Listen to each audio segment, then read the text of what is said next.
오늘 본문의 말씀은 예수님께서 12 제자를 세우신 그러한 말씀입니다. 근데 그 제자를 세움에 있어서 그 제자들의 구성 요소를 보게 되니까 아주 매우 평범한 사람들이었다라고 하는 것입니다. 그리고 지방 출신이 대부분이었습니다. 학벌이 뭐 대단한 사람이었고 그렇다고 해서 직업이 또 사회적으로 크게 인정을 받는 사람도 없습니다. 그런데 그들이 예수님에게 선택을 받아서 제자의 사역을 함에 있어 후에 초대교회의 지도자로서 위대한 일을 감당해내는 그런 사람들이 되었다고 하는 것입니다. 이유가 뭘까요? 예수님을 만나니까. 예수님을 만나니까 아주 평범한 사람들의 인생이 바뀌어졌다고 하는 것입니다. 그리고 위대하고 영광스러운 인물들이 되었다고 하는 것입니다. 왜 그래요? 바로 예수님이 위대한 스승이기 때문에 그래요. 물론 그 가운데에 가룟 유다처럼 나중에 예수님을 배반한 사람도 있습니다만은 다른 제자들은 끝까지 믿음을 지켰던 것을 볼 수가 있습니다. 그리고는 초대교회를 세움에 있어서 그들이 큰 역할을 감당을 했던 것을 볼 수가 있습니다. 오늘 예수님이 예수님의 제자들을 부르신 장면과 그리고 그 제자들을 향해서 당부하신 말씀의 내용을 보게 되어지면 제자됨이 어떤 것이고 제자의 길이 어떤 길인가를 분명히 가르치고 있는 것을 볼 수가 있습니다. 그러게 오늘 말씀을 드릴 때에 우리의 마음을 주님이 여셔서 은혜를 받고 감동을 받아서 삶의 변화가 있고 예수님의 제자로서 삶을 살아가는 은혜스러운 성도들이 되기를 예수님의 이름으로 축복합니다. 영상 보고 말씀 계속하겠습니다.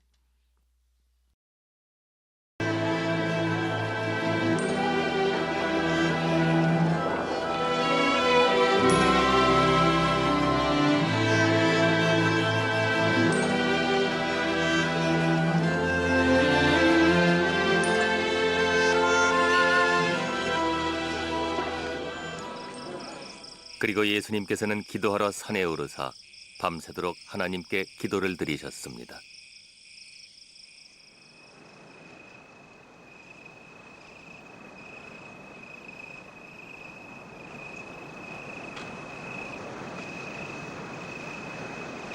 그리고 날이 밝자 그는 사도라 불리우는 12사람을 택하셨습니다.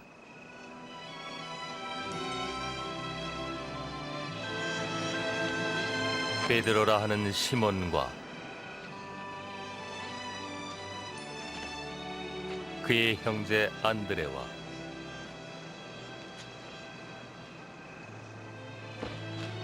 야고보와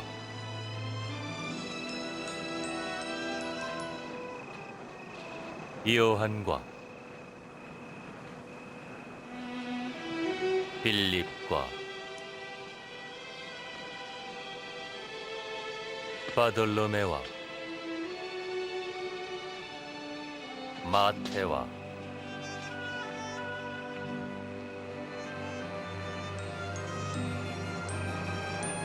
도마와 알페오의 아들 야고보와 열심당원 시몬과 야곱의 형제 유다와 가룟 유다이니 이는 예수님을 판 사람입니다.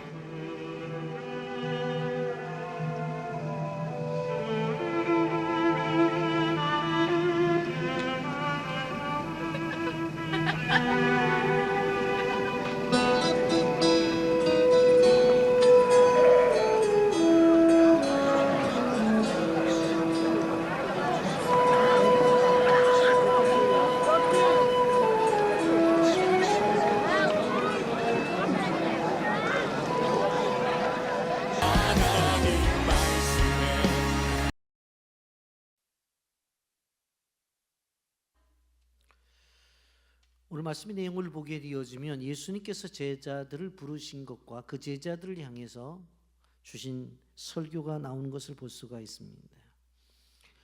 그 제자들을 향해서 말씀하신 말씀의 내용을 보면 진정한 복이 무엇인가를 이야기하는데, 우리는 이러한 내용들을 가지고 오늘 말씀을 통해서 은혜를 나누고자 합니다. 첫째는 예수님이 제자들을 부르심에 있어서 제자들을 부르시기 전에 하신 일이 도대체 무엇이었는가? 12절 말씀은 이렇게 시작합니다. 이때에 예수께서 기도하시러 산으로 가사 밤이 새도록 하나님께 기도하시고, 그렇게 말씀합니다.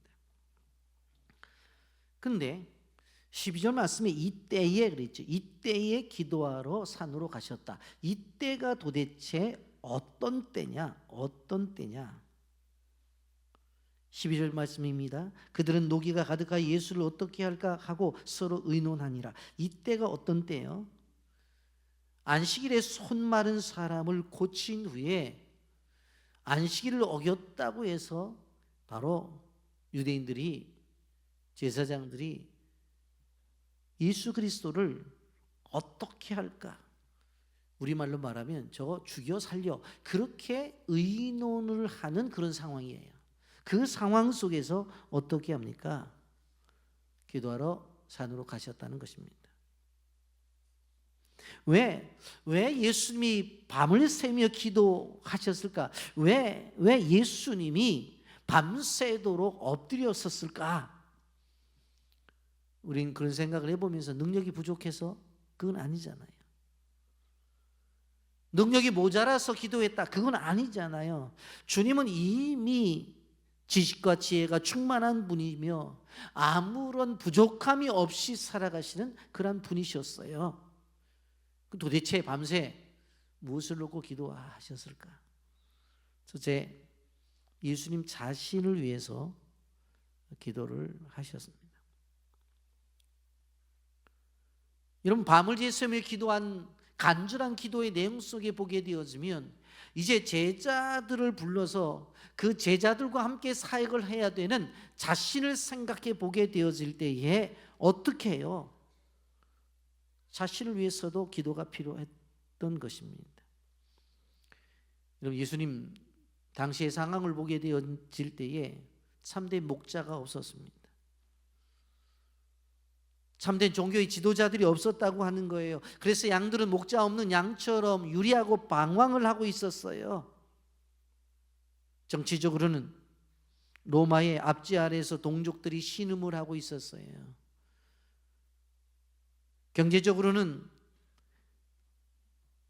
모든 백성들이 빈곤한 상태 속에서 하루하루 연명을 하며 살아가고 있었다고요. 그리고 종교적으로도 암담했어요. 우리가 알다시피 성전에서 물건을 파는 사람들과 그 대제사장들과 서기관들은 그 안에서 이권을 가지고 서로 다투고 있었잖아요. 여러분, 그러니 정치적으로나 경제적으로나 종교적으로나 그 무엇 하나 제대로 된 것이 없었어요. 그렇다고 한다면 이 문제를 해결해서 하기 위해서 어떻게 해야 돼요? 그런데 예수님은 바로 정치적인 문제를 해결하기 위해서 혁명을 한 것이 아니라 어떻게 했습니까? 기도하러 산에 올라가셨다는 거예요. 그리고는 밤이 새도록 기도하셨다고 하는 것입니다. 그것이 정치적인 문제라 할지라도 기도해야 되고, 경제적인 문제도 기도하고, 그리고 종교적인 문제도 다 기도로 이 문제를 해결하기 위해서 예수님은 산에 오르셨다고 하는 것입니다. 여러분, 수많은 풀어야 될 문제들이 있었죠. 그런데 이 문제를 바로 기도를 통해서 문제를 해결하려고 했어요. 그런데 이 기도가 왜 중요하냐? 바로 기도는 하나님과 우리와의 소통이기 때문에 중요해요. 하나님과의 소통과 하나님과의 교제를 통해서 우리는 바른 방향을 설정할 수가 있다고 하는 것입니다. 바로 이 본문을 통해서 예수님의 사역할 때의 모습을 우리는 볼 수가 있어요. 예수님 무엇을 하든지 간에 자기 뜻대로 충동적으로 하신 적이 없어요. 아버지와 충분한 교제와 대화를 통해서 방향을 정한 다음에 어떻게 해요? 아버지가 원하는 대로 그 길을 가신 거예요. 겟세마네 동산에서도 그랬잖아요. 기도하시면서 이 잔을 내게서 옮겨달라고. 그러나 나의 원대로 마옵시고 아버지의 원대로, 아버지의 뜻대로 되기를 원한다. 그래 십자가 지셨잖아요. 여러분, 산에 올라가셔서 밤새도록 기도하셨던 그 예수님의 모습을 그려보십시오. 왜 예수님께서 제자들을 선택하시기 전에 이렇게 올라가서 밤새 기도를 했다고 하는 것을 우리에게 보여주시는가? 이유는 다른 것이 아닙니다. 바로 우리도 그렇게 하라는 겁니다. 그렇게 하라는 거예요. 큰일 앞도 기도하고 해라. 어떤 일을 시작하려고 해? 기도하고 하라는 거예요. 우리는 밤이 새도록 기도하면서 그 하나님 아버지와 의논하신 그 예수님의 모습을 닮아갈 필요가 있어요. 왜냐하면 기도는 하나님 아버지와의 소통의 기간이며 의논한 시간이기 때문에 그래요. 일반적인 외침이 아니라 쌍방간의 대화가 기도란 말이에요. 그 속에서 깊은 기도가 있고 긴 기도가 있어요. 그럴 때 하나님께서 우리에게 응답을 주시는 거예요. 또 한 가지, 왜 기도하셨어요? 자신의 뜻을 이어받을 12 사도를 선택함에 있어서 기도가 필요했어.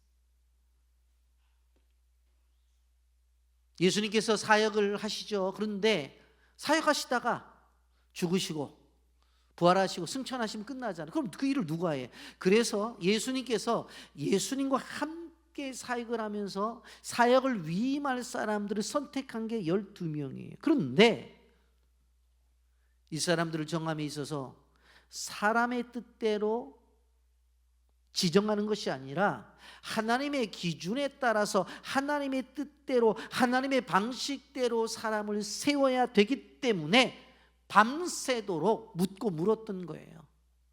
하나님, 어떤 사람이 제자로 합당합니까? 어떤 사람이 제자로 세워야 됩니까? 여러분, 실제적으로 제자를 세운다고 하는 것은 쉬운 것이 아니었습니다.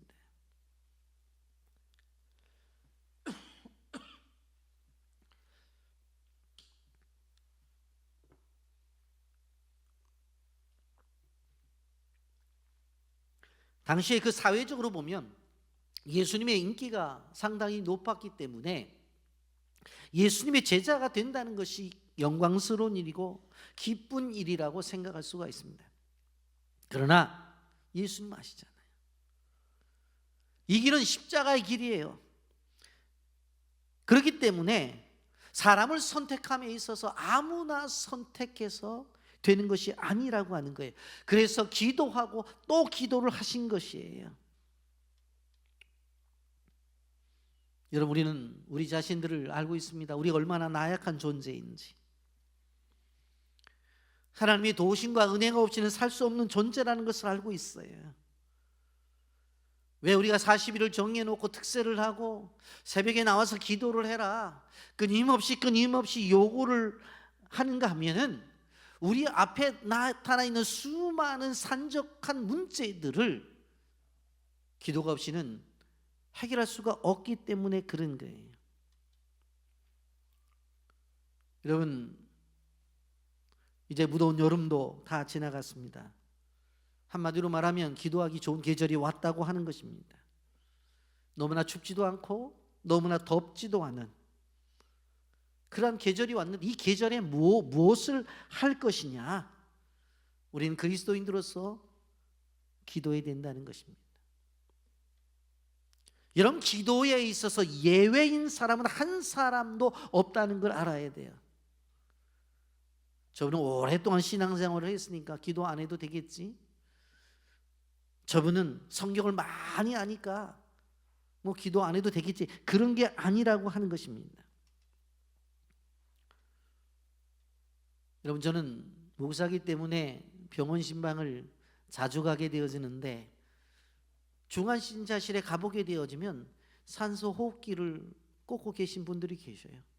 한마디로 무슨 말입니까? 자가 호흡이 안 된다는 거지. 여러분, 우리는 그냥 하나님이 그냥 주신, 거저 주신 공기를 그냥 마음껏 들여 마시잖아요. 그런데 병이 오면 그게 안 돼서 산소 호흡기를 꽂아야지만 되는 거예요.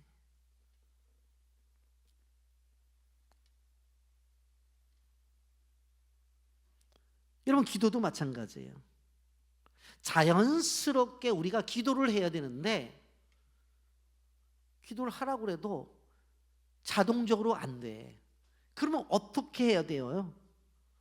이 기도가 영혼의 호흡이라고 하는데, 영혼의 호흡을 안 하면, 호흡을 못하는 사람이 죽는 것처럼 우리도 죽을 수밖에 없어요. 그래서 어떻게 합니까? 40일 특세라는 기간을 정해놓고 나와라 요청을 하고, 못 나오면 온라인이라도 드려라. 그것도 안 되면 나중에라도 유튜브로 들어가라. 그것도 안 되면 음성 파일을 보낼 테니까 차 타고 다니면서라도 들어라. 아주 그냥 하는 거. 왜? 안 그러면 죽으니까. 안 그러면 죽어요. 그래서 그렇게 하는 거예요.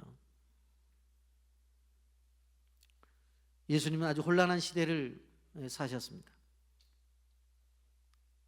예수님조차도 하나님의 뜻을 알 수 있는 방법이 다른 방법이 아니라 기도라고 하는 것을 알았고, 그 문제를 해결할 수 있는 방법도 기도밖에 없다는 것을 알았습니다.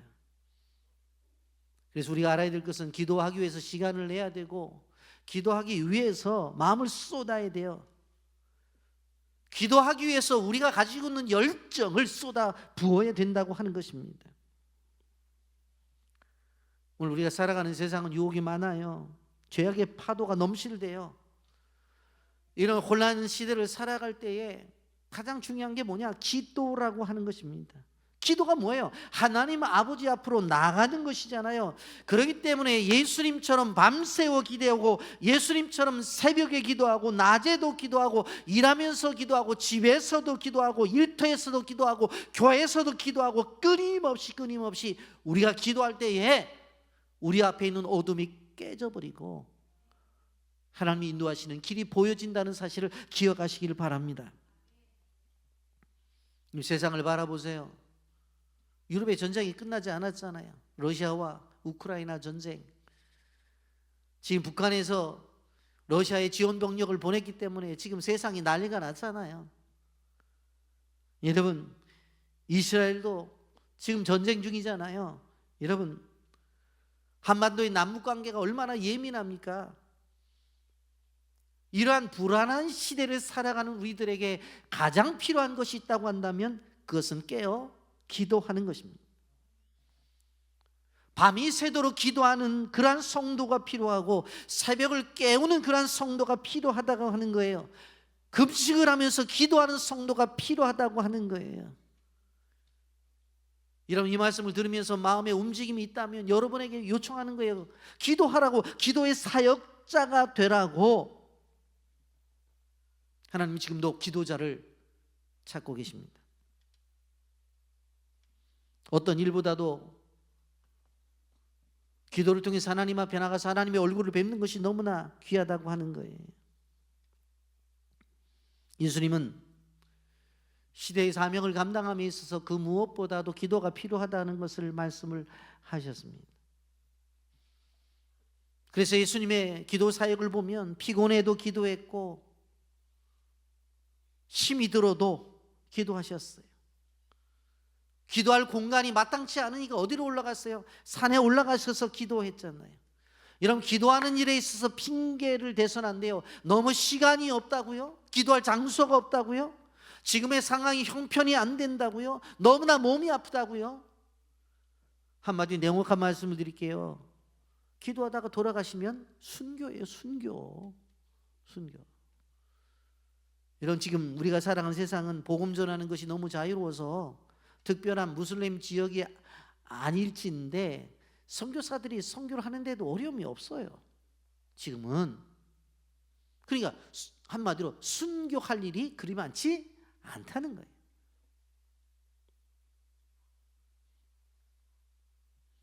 여러분, 내가 가지고 있는 모든 핑계를 시간이 없다, 형편이 안 된다, 몸이 아프다, 이런 것을 다 집어던지고 기도의 바다에 풍덩 여러분을 던져보세요. 그 속에 은혜가 있는 거예요. 그 속에 하나님의 인도하심을 경험하는 거예요. 여러분, 기도는 단순히 여러분의 문제를 해결하는 것만으로 끝나는 게 아니에요. 이것은 하나님의 나라를 확장해 나가는 도구라는 것을 알아야 되는 거예요.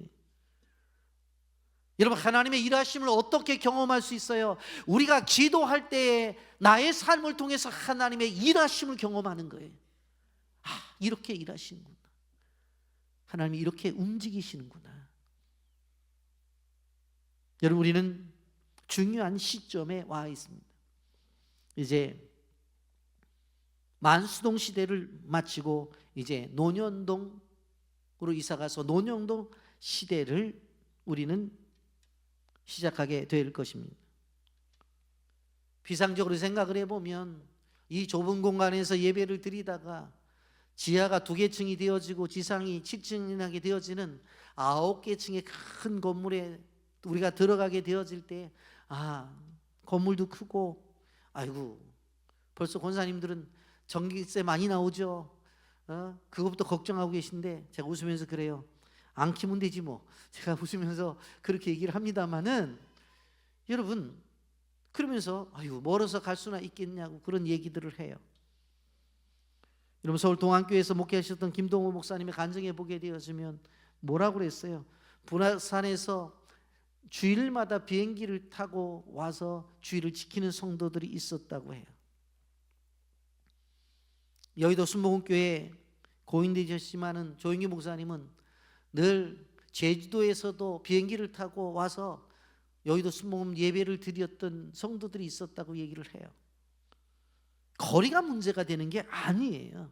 얼마나 교회를 사랑하고 그 교회를 통해서 하나님의 뜻을 이루느냐고 하는 비전의 문제지, 뭐 이렇게 얘기하면 또 그렇게 말할 수 있어요. 이 목사님이 김동현 목사님이나 조영희 목사님 수준 되면은 말하지 않아도 올 거예요. 그렇게 말할지 모르지만 주님을 사랑하는 마음과 교회를 사랑하는 마음이 거리가 가지고 있는 문제의 극복을 해결할 수 있다고 하는 거예요.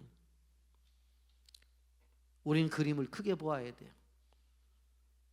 이런 PPT에 보게 되어지면 만수육동 지역을 한번 보세요. 그리 크지 않잖아요. 이제 더 넓은 지역인 논현동 훨씬 넓잖아요. 이 지역으로 이사를 가는 거예요. 이사를 가는 이유가 무엇입니까? 더 넓은 곳에 가서 비추라고 하는 것이에요. 공항이 가까운 곳에 가서 열방을 향해 달려가고 열방에서 오는 분들을 맞이하라고 하는 하나님의 뜻이라고 하는 것입니다. 예수님도 새 시대가 시작이 되어지는 거예요. 12 제자를 부르사 새 시대를 열고자 하셨어요. 그 새 시대를 여는 그때에 무엇을 한 거예요? 기도를 했다고 하는 것입니다. 여러분, 그러면서 예수님이 부른 12 사도를 한번 보기를 원합니다. 예수님이 자신이 제자들을 세웠는데 12명이었어요. 13절에 보시면 밝음에 그 제자들을 부르사 그 중에서 12를 택하여 사도라 칭하셨으니 그랬어요. 사도라는 말은 헬라어로 아포스톨로스라는 말을 쓰고 있습니다. 보냄을 받은 자, 파견된 자라는 뜻을 갖고 있습니다. 사도란 특별한 사명을 받고 세상으로 보내진 그런 말입니다. 여러분, 그래서 예수님께서 예수님의 제자들을 양육하는 방법들을 보면 그렇게 어려운 것이 아니었어요. 12명의 제자들을 불러놓고 오늘은 창세기다, 야 공부하자. 그리고 창세기가 끝나면 야 이제 창세기 다 끝났으니까 이제 계시록 공부하자. 그렇게 공부하는 방법이 아니었어요. 그냥 예수님은 사도들과 함께 먹고 마시며 함께 생활을 했어요. 병 고치는 것을 보여주셨고 말씀이 필요한 사람들에게 말씀을 전하는 것들을 그냥 보여주셨어요. 그런 것들을 경험케 하셨어요. 왜요?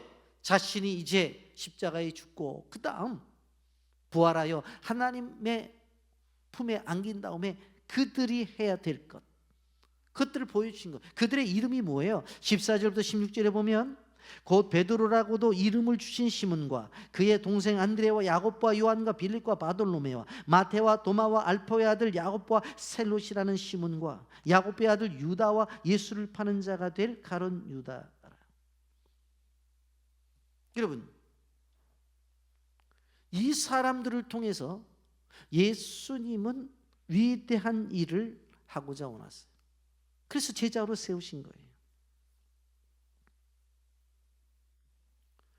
여러분, 예수님께서 사역을 하시면서 왜 사람을 세우느냐 하는 것을 우리는 기억해야 돼요. 세상을 바꾸는 엄청난 일은 다른 것을 통해서 이루어지는 것이 아니라 사람을 통해서 이루어지는 것이에요. 그래서 예수님께서 첫 번째 사역에 들어가게 되어질 때 제일 먼저 하신 것이 무엇입니까? 사람을 세우는 일을 하신 거예요. 그래서 그 무엇보다도 사람을 세우는 일이 중요하다고 하는 것을 우리는 기억해야 되는 것입니다. 그리고 그 사람들을 세우셔서 어떻게 해요? 그들을 제자라 불렀고 그들과 함께 사역을 하는 것을 볼 수가 있습니다. 세상을 바꾼 사람들이 바로 제자들이라고 그랬죠. 한 사람 한 사람 얼마나 가치가 있는 존재인지 몰라요. 여러분, 우리 교회도 마찬가지입니다. 여러분 한 사람 한 사람이 가치가 있는 존재고 여러분들 통해서 하나님의 역사를, 위대한 일을 하나님이 이루실 것입니다. 예수님은 그들을 데리고 다니면서 자신의 사역을 보여주는 거예요. 17절에 보게 되어지면 예수께서 그들과 함께 내려오사 평지에 서시니 그 제자의 많은 무리와 예수의 말씀도 듣고 병 고침을 받으려고 유대 사방과 예루살렘과 두로와 시돈의 한으로부터 온 많은 백성이 있더라. 예수님이 현장 체험을 시키셨어요. 예수님의 말씀을 듣고 와서 말씀을 듣고자 원하는 사람들에게 말씀을 전하고 말씀을 듣는 것들을 보여주셨고, 육신의 질병이 걸린 사람들이 와서 실질적으로 치료받는 것을 보여주셨다고요. 18절에 보면 더러운 귀신에게 고난받는 자들도 고침을 받은지라 그랬습니다. 귀신 들린 자가 고침을 받았어요. 지금까지 그들의 삶은 무엇입니까? 더러운 삶을 살았어요. 여러분, 이렇게 악한 세력들이 주는 것들은 무엇인가 하면 더러운 것들을 줘요. 그래서 더러운 생각을 하고 더러운 것들을 마음에 품고 결국 어떻게 되어집니까? 더러운 행동을 하게 되어지는 것을 볼 수가 있습니다. 그런데 예수님께서 어떻게 해요? 그들을 불러서 더러운 그 귀신을 내어 쫓잖아요. 깨끗한 존재로 만들어 놓잖아요. 여러분, 그러한 것들을 보여준 거예요. 그런 것들을. 그러한 일들이 벌어지니까 수많은 사람들이 예수님에게 와서 예수님을 만지려고 노력을 해요. 그런데 예수님만 만져도 치료가 되는 거예요. 19절, 온 무리가 예수를 만지려고 힘쓰니 이는 능력이 예수께로부터 나와서 모든 사람을 낫게 함이로라. 치유의 능력이 예수님에게부터 흘러나왔다고 하는 것입니다. 특별히 예수님이 안수를 한 것이 아님에도 불구하고 이런 역사가 나타나는 거예요. 예수님을 만지기만 하면 불치의 병이 사라져버려요. 예수님을 만나지기만 하면 어떻게 되어져요? 치유 역사가 나타나는 거예요. 여러분, 예수님은 성경 속에 갇혀있는 분이 아닙니다. 예수님은 문자로만 존재하는 분이 아니에요. 예수님은 부활하셔서 승천하시고 지금도 하나님 보좌 우편에 계시고 성령님을 통해서 우리 곁에 계시고 역사하시는 분이 우리 예수님이세요. 그렇기 때문에 그 주님을 끊임없이 만지려고 노력을 해야 됩니다. 그리고 더 나아가 만져야 됩니다. 우리가 살아가면서 수많은 걱정이 있죠. 많은 집안에서 돈 때문에 걱정을 하고 자녀 때문에 속 썩는 가정들도 있습니다. 어떤 남편은 아내 때문에 속이 상하다고 말하고 아내는 남편 때문에 속이 상하다고 말해요. 직장의 진로의 문제 때문에 염려하는 경우도 있고, 나이 드신 분들은 노후에 어떻게 살까 걱정과 염려를 하시는 분들도 계시죠. 여러분, 이러한 모든 문제를 가지고 해결할 수 있는 하나의 방법이 있습니다. 그 답이 뭔 줄 아세요? 예수님을 터치하는 거예요. 예수님을 만지는 거예요. 부활하신 그 주님이 우리 곁에 계시기 때문에 그분을 만질 수가 있습니다. 그러면 우리가 가지고 있는 그 문제라는 것들이 다 해결되어진다고 하는 것입니다. 이 현장을 누가 지켜보는 거예요? 제자들이 지켜보는 거예요. 아, 저렇게 하는 거구나. 저렇게 하는 거구나. 그러면서 여러분, 제자들에게 예수님이 말씀을 하셔요. 20절 상반절에 보면 예수께서 눈을 들어 제자들을 보시고 이르시되 그랬어요. 많은 사람들이 있을 텐데 제자들에게 말씀을 하시는 것이 왜 이렇게 하셨을까? 이 부분이 매우 중요합니다. 왜? 이제 사역하러 나가는 제자들이잖아요. 이 사역하는 제자들이 가져야 될 경제관, 그것에 대해서 아주 정확하게 말씀을 해주셨습니다. 여러분, 사람들이 살아가면서 제일 관심 있는 게 뭡니까? 소위 말해서 복 받는 일이. 복을 받기를 원하잖아요.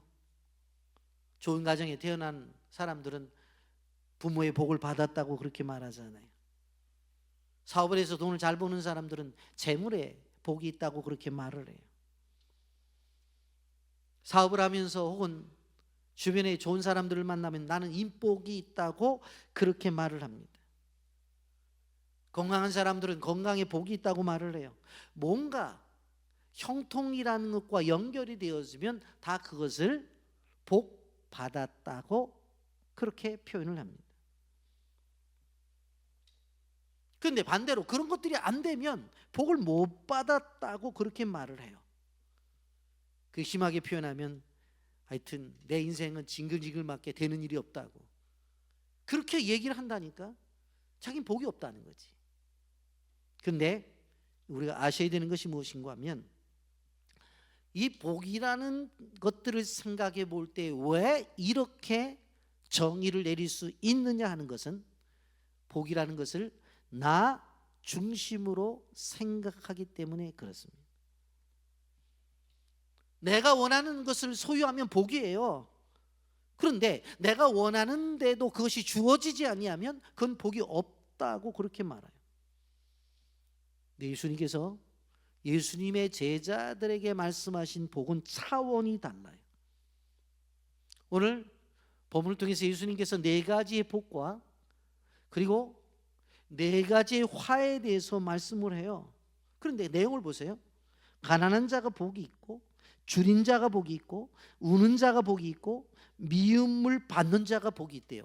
이거 파격적이잖아요. 세상의 나라에서 생각을 해보면 말도 안 되는 이야기잖아요. 어떻게 가난한 자가 복이 있어요? 어떻게 배가 고파서 주룩주룩 소리가 나는데 어떻게 배가 고프냐고. 너무 억울해서 우는데 왜 복이 있어요?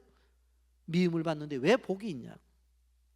근데 반대로 화가 있는 사람은 어떤 사람이 화가 있느냐? 예? 부유하고 배부르고 웃고 모든 사람들에게 칭찬을 받는 사람들이 뭐예요? 화가 있다는 거예요. 이것도 이해하기 힘들잖아요. 어떻게 이게 화냐? 이건 복이지. 그런 생각을 할 수 있잖아요. 자, 이 말씀을 해석하고 여러분들이 받아들임에 있어서 한 가지 전제가 있습니다. 이걸 꼭 기억하고 본문을 이해하셔야 돼요. 그러면 영적인 복을 받기 위해서는 부유해서는 안 되고 가난해야 되고 배불러서는 안 되고 노상 굶주려야 되고 웃어서는 안 되니까 노상 울어야 되고 칭찬을 받으면 안 되니까 다른 사람들에게 미움을 받아야 되는 거구나. 아, 그러니까 그런 게 복이 있구나. 그런 것은 아니라고 하는 것을 전제로 이 말씀을 우리는 들어야 됩니다. 예수님은 제자들에게 진정한 영적인 복이 무엇인가를 가르쳐 주기를 원했던 거예요. 진정한 영적인 복이 무엇이냐? 여러분 24절부터 26절 말씀 보세요. 그러나 화 있을진저 너희 부요한 자들아 너희는 너희의 위로를 이미 받았노라. 화 있을진저 너희 지금 배부른 자여 너희는 주리리로다. 화 있을진저 너희는 지금 웃는 자여 너희가 애통하며 울리로다. 모든 사람이 너희를 칭찬하며 화가 있도다. 그들이 조상들이 거짓 선지자들이 이와 같이 하였느니라. 여러분 어떤 분이 넉넉하게 살아. 어떤 분이 식사를 많이 했어. 어떤 분이 주변 사람들에게 칭찬을 받았어. 그런데 그 화를 부르는 거래요. 이게 도대체 무슨 얘기인가? 이 말씀 이해가 안 되잖아요. 이 사람이 다른 사람에게 피해를 주어서 돈을 번 게 아니라고요. 다른 사람이 먹는 것을 빼앗아 먹어서 자기 배가 부른 게 아니라고요.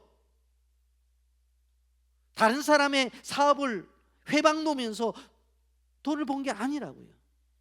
수고하고 애쓰고 힘써서 돈 번 거예요.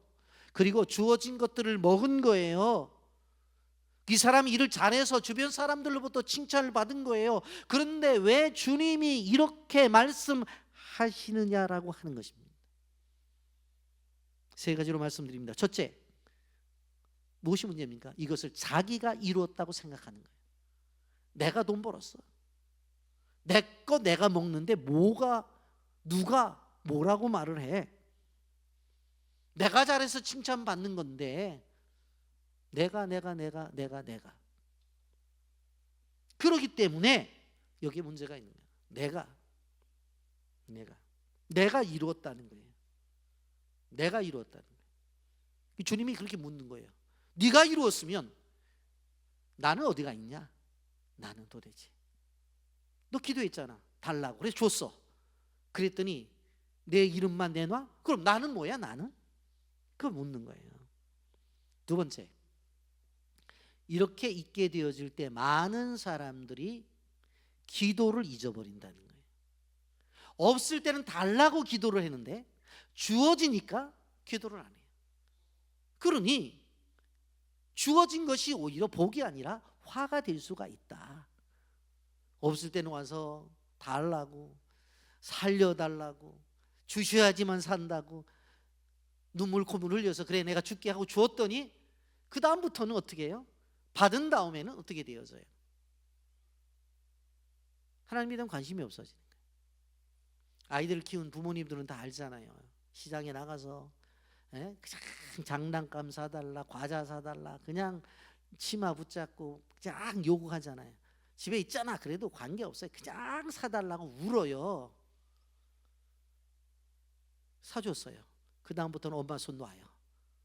그 다음부터는 아빠 손 놓고 왜? 이제 내 거 되었으니까 엄마한테 구할 필요가 있어요? 없어요? 없어요. 이미 얻었으니까. 왜 이렇게 부유한 자, 배부른 자, 세상 속에서 인정을 받는 자들이 왜 이것이 화가 될 수 있다고 말하는 거예요? 하나님 앞에 나가질 않으니까. 그리고 세 번째로 뭔가 하면 하나님이 우리에게 주신 것들은 무엇입니까? 흘러가야 돼요. 근데 나 혼자 가지고 있어. 그대로 가지고 있어. 가지고 있어. 그러니까 안 되는 거예요. 여러분 우리가 아셔야 될 것이 뭐냐면 제자의 삶의 중요한 부분은 무엇인가 하면 자신의 삶 속에서 비움이 필요해요. 비웠을 때에 그것이 채워지는 것을 경험하고 비워졌을 때 끊임없이 채워지는 것을 경험하는 것이 비워지지 않은 상태 속에서는 채워져도 체험을 느끼지 못하는 거예요. 그래서 하나님이 우리에게 주신 것은 뭐예요? 흘러가게 해요.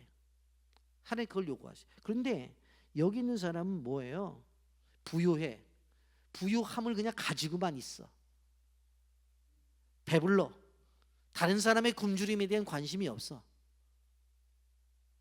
자기가 칭찬을 받을 때에 다른 사람을 세울려 주려고 하는 그런 생각이 없어요. 그래서 자기가 세움을 받을 때에 아닙니다, 저 집사님이 함께 하셨고 권사님이 함께 하셔서 이룬 것이라고 얘기를 해야 되는데 그게 없어. 그러면서 그들을 향해서, 제자를 향해서 파격적인 말씀을 합니다. 무엇입니까? 예수께서 눈을 들어 제자들을 보시고 이르시되 너희 가난한 자는 복이 있나니 하나님의 나라가 너희 것이며 지금 줄인 자는 복이 있나니 너희가 배부름을 얻을 것이며 지금 우는 자는 복이 있나니 너희가 웃을 것이요 인자로 말미암아 사람들이 너희를 미워하며 멀리하며 욕하고 너희 이름을 악하다 하여 버릴 때는 너희에게 복이 있도다. 여기서 말씀하고 있는 것은 재정적으로 가난해야 하나님의 나라에 들어가고 복받은 것이 아니라는, 그런 것이 아니라 경제적으로 어렵게 되어질 때 하나님 앞으로 더 나갈 수가 있다라고 하는 것을 이야기하는 것입니다. 여러분, 성도들의 가장 큰 축복은 무엇입니까? 주님과의 관계예요. 그 속에서 하나님의 나라를 소유하며 나가는 거예요. 날마다 하나님과의 백성으로서의 관계를 맺으며 살아가는 것, 그것이 최고의 복인 것입니다. 이것을 구약 성경에 보면 아굴이라고 하는 분이 아셨어요. 그래서 잠언서에 보면 아굴의 기도가 나오는데 너무너무 중요하기 때문에 다 같이 함께 한번 읽어보려고 합니다. 잠언서 30장 8절 9절 말씀 다 같이 읽습니다. 시작. 곧 헛된 것과 거짓말을 내게서 멀리하옵시며 나를 가난하게도 마옵시고 부하게도 마옵시고 오직 필요한 양식으로 나를 먹이시옵소서. 혹 내가 배불러서 하나님 모른다 여호와가 누구냐 할까오며 혹 내가 가난하여 도둑질하고 내 하나님의 이름을 욕되게 할까 두려워함이니. 사실 아굴은 가난함과 부유함에 대해서 관심이 없어요. 무엇에 대해 관심이 있는 거예요? 하나님과의 관계에 관심이 있는 거예요. 만약 내가 가난해가지고 남의 것을 도둑질했다고 한다면 이건 안 되지 않느냐. 내가 너무나 부유해서 그 재물을 의지한다면 하나님을 모른다고 하면 안 되잖아. 그러니까 가난함과 부유함의 문제가 아니라 그 중심에 무엇을 얘기하는 거예요? 하나님과의 관계를 이야기하는 거예요. 그래서 이 아굴의 기도가 대단히 중요한 거예요. 여러분, 우리는 기억해야 됩니다. 그렇기 때문에 여기 아굴이 이야기한 거, 그러면 부할 때는 어떻게 해야 되고 가난할 때는 어떻게 해야 되느냐? 여러분, 부유함이 있을 때는 갖다가 드리세요. 아까도 말씀을 드렸잖아요. 나누시라니까. 이 땅에서 열방까지 끊임없이 나누라고. 그러면 하나님과의 관계가 좋아지잖아요. 없으면 어떻게 해요? 없으면 달라고 기도하세요. 그럼 하나님의 관계가 이루어지는 거잖아요. 항상 우리의 삶 속에서도 무엇을 생각해야 돼요? 있고 없고의 문제가 아니라 하나님과 나와의 관계를 중심으로 생각해야 된다고 하는 거예요. 없으면 기도해서 관계를 맺는 것이고, 있으면 드리고 나누고 베풀고 섬기고 끊임없이 이 땅에서 열방으로 나누라니까. 그래서 관계를 맺으시라고. 아멘. 그럼 되는 거예요. 우리는 기억해야 됩니다. 왜 하나님이 내 인생을 살아가는데 결핍을 주셨을까? 다 뜻이 있어요. 하나님의 자녀인데 왜 결핍을 주셨을까? 완벽한 사람이 있을까요? 완벽한 사람이 없어요. 분명코 결핍이 있어요. 왜 결핍을 주셨을까? 그 부분을 하나님으로 채우라고. 그 부분을 주님으로 채우라는 이야기입니다. 그러면서 주님이 이렇게 말씀합니다. 내가 가지고 있는 그 어떤 것들, 힘들고 어려운 것이 있느냐, 나에게 가지고 오라. 마태복음 10장 28절 수고하고 무거운 짐진 자들아 다 내게로 오라. 내가 너희를 쉬게 하리라. 말씀 정리합니다. 세상의 사람들은 자신의 뜻이 이루어지는 것을 복이라고 말을 합니다. 그래서 서로 간의 관계 속에서 자신들이 소원하고 이루어진 것들을 이루어지게 되면 아유 복 받았네 하고 그렇게 말을 해요. 그러나 우리는 기억해야 돼요. 사람의 뜻이 아니라 하나님의 뜻을 이루어지는 것이 복이고, 하나님 나라를 소유한 사람이 진정한 복 받은 사람이라는 것을 우리는 알아야 되는 거예요. 그러나 그것을 뛰어넘어서 더 큰 것은 하나님 자체가 복이고 예수님이 복이에요. 그리고 우리가 지금도 동행하시는 성령님이 복이기 때문에 우리가 복받은 사람이라는 것을 꼭 기억하시면서 늘 친밀한 주님과의 교제 속에서 하나님 주신 놀라운 은혜를 받고 정말 이 마지막 시대에 제자된 삶을 살아 주 앞에 영광을 돌리시기를 예수님의 이름으로 축복합니다. 아멘.